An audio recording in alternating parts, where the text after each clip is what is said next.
Bonjour et bienvenue à ceux qui nous rejoignent. On va analyser Solana pour voir un petit peu là où on en est, où on va. On va faire ça avec Ichimoku. On va déterminer les niveaux clés de support de résistance et après on va faire une petite prédiction de prix, voir jusqu'où le prix peut aller avec une extension Fibo. Comme d'habitude, une petite analyse top-down. On part très large, ici on est en mensuel. Et on va zoomer petit à petit pour déterminer les gros niveaux clés. Déjà ici, quelque chose de très intéressant. Bon, déjà on est en tendance haussière, il n'y a pas encore le nuage parce que ça fait pas assez longtemps que ça existe.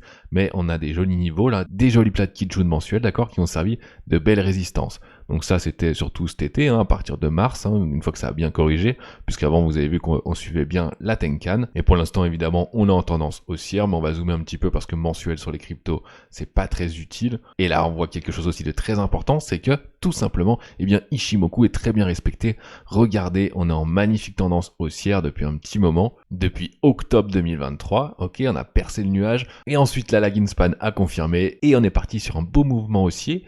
On a eu une petite frayeur entre mars et septembre, il s'est pas passé grand chose, mais le prix a très bien résisté, et regardez, Ichimoku, on est juste venu tester le haut du nuage pour repartir à la hausse. Et la lagging span de la même manière est venue rebondir sur les cours et la Tenkan pour repartir à la hausse. Donc là, c'est très positif pour l'instant en tendance aussi hebdomadaire, malgré que là il y a eu un bain de sang avec les annonces de la Fed, franchement il y a eu des belles corrections, des belles liquidations, mais c'est nécessaire, si ça fait longtemps que vous êtes dans le marché des cryptos, vous le savez très bien.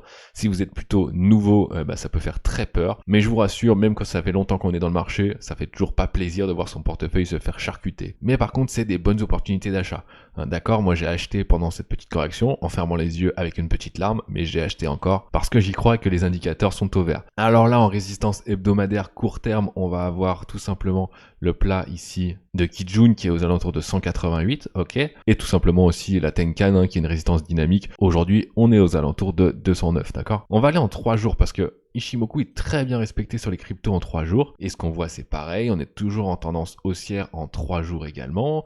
On est venu retester le nuage, repartir à la hausse, la lagging span a confirmé le mouvement, donc là si on regarde que ça, c'est juste une bonne opportunité, d'accord, c'est juste un bon point d'achat. En tout cas pour l'instant il n'y a rien qui nous dit que la tendance s'est retournée. Évidemment ça reste que des probabilités, ne prenez jamais ça comme argent comptant, c'est ce que nous dit le marché, mais on n'est jamais sûr. En tout cas pour l'instant c'est bon signe. Bon, ce qui se passe c'est que là la Kijun pour l'instant elle a servi de résistance, d'accord, puisque le prix est venu la transpercer, mais c'est pas inquiétant plus que ça, et de toute façon avant chaque montée il y a toujours une grosse chute. Donc pour l'instant les données en 3 jours, c'est positif également. On va les voir en journalier. Là ça craint un petit peu plus, d'accord. Bon, on va pas se mentir, il s'est passé plusieurs choses vraiment pas top, on va les entourer. Ici on a eu une dead cross, d'accord, donc un croisement baissier Tenkan Kijun, donc ça à court terme c'est pas bon signe. Ensuite on a une deuxième chose, on a percé le nuage vers le bas, ok, donc là on essaye de remonter. Heureusement il y a la moyenne mobile 100 qui est juste ici, qui va servir de résistance, mais bon si on perce vers le bas c'est pas très bon. Et après on a un troisième truc, c'est que c'est confirmé par la lagging span, d'accord, donc à voir si le prix arrive à rebondir un petit peu, parce que le mouvement était très très très violent.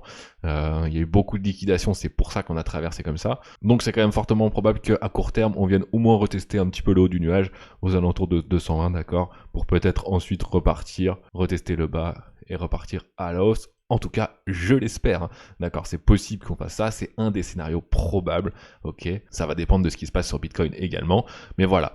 Court terme, c'est un peu des scénarios probables pour les prochains jours, d'accord. C'est ce que nous dit Ichimoku en tout cas. On peut très bien repartir d'un coup la hausse, tout est possible, évidemment, mais c'est pas là où il y a le plus de probabilité avec tous les indicateurs qu'on a eu. Et après, en très court terme, donc en 4 heures, alors moi je fais jamais du scalping, on va pas faire de l'intraday, c'est impossible en crypto, ça veut rien dire.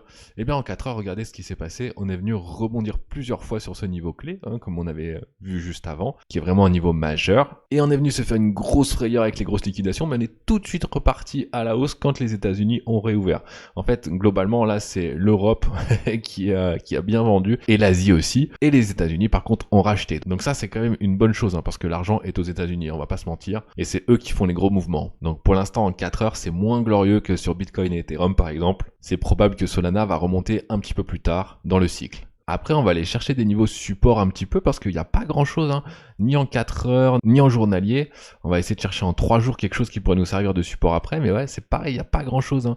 Vraiment, ça va être, en fait, plutôt en journalier, ça va être la moyenne mobile 100 hein, qui va servir de support dynamique, mais si on la casse par contre, en dessous, il va falloir retourner en hebdomadaire, et là, en dessous, on aura un premier niveau comme on a vu aux alentours de 180, mais après, c'est très loin, hein, c'est aux alentours de 150 le prochain niveau, il n'y a pas grand chose entre les deux. Hein. Donc il y a quand même un gros trou d'air entre 180 et 150. Faut le savoir. Maintenant, on va aller chercher à savoir jusqu'où peut aller le prix, d'accord? Parce que bon, il y a déjà une belle croissance hein, depuis septembre 2023, on a pris quand même un x10, donc c'est quand même plutôt pas mal, même x12, donc évidemment c'est bien. Bon, avant ça, Solana avait beaucoup de pannes, le réseau tombait souvent en panne, c'était pas top, il y avait beaucoup de problèmes, mais bon, il y a les mêmes coins qui sont arrivés, et ça a redoré le blason de Solana. Est-ce que ce sera pareil pour la suite? Est-ce que ça va durer? À mon avis, je pense que oui. Hein. Pour moi, elle a déjà bien mangé son pain blanc. C'est pas là où j'ai le plus d'espoir. Hein. C'est surtout sur Ethereum pour la suite là. Mais il y a quand même encore des choses à faire sur Solana. Évidemment, quand les altcoins montent, tout monte. Donc, je vais faire une petite extension Fibo pour voir les niveaux qui peuvent être intéressants par rapport à ce qui s'est passé au dernier cycle et au retracement qu'il y a eu. Et ça va nous donner des niveaux de résistance et des objectifs. Alors déjà, ce qu'on voit, c'est que là, c'était l'ancien top.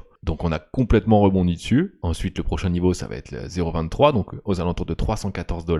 On est en dollars, hein, je précise pas, mais je fais toujours en dollars sur l'USDT. C'est là où il y a le plus de trading, ou en tout cas où il y a eu le plus de trading. Maintenant, l'USDC remonte bien, vu que c'est régulé. Ensuite, le niveau 0,5, 380 $, ok. Et après, il y a un niveau très intéressant, c'est le 0,618. Juste ici, aux alentours de 400 $.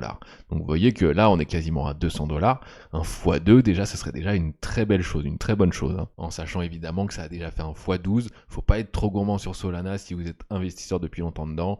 C'est déjà pas mal pour une blockchain qui sert pas à grand chose à part faire des mèmes. On va pas se mentir, à un moment elle va se faire défoncer, donc il faut prendre des bénéfices. Et ensuite on va mettre les deux derniers, donc au niveau 0,786 et entre le 1, d'accord, juste ici, ok. Et là ça va nous donner des petits endroits pour prendre des bénéfices. On va zoomer un petit peu pour que ce soit plus sympa. Et on va faire des petites boîtes où prendre les bénéfices si jamais vous êtes dans Solana et que ça vous intéresse.